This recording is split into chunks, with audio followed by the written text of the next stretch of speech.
ako, kung hindi ka pa nagdadaan sa mga ganong sitwasyon at naririnig mo yung sinasabi ko, magagalit ka eh. Pero puta! Gunggong! Marinig na sa mukha eh. Good morning, guys. Nagpupunyi yung mga nasa social media. At ito nga, wala na nga ang mga paid si Rendon Labrador. Panoorin natin ang napapatuwa nga payag ng isang vlogger. Subjective kasi yan. Depende kung hindi mo naiintindihan yung ginagawa ko, kung hindi ka pa nagdadaan sa mga ganong sitwasyon at naririnig mo yung sinasabi ko, magagalit ka eh. Kasi ang nature ng tao, hindi mo maiintindihan kapag hindi mo pa napapagdaanan.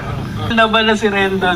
Ang masasabi ko lang ay nalulungkot ako kasi mahirap ang mawalan ng page, mahirap ang mawalan ng isang pwesto sa social media.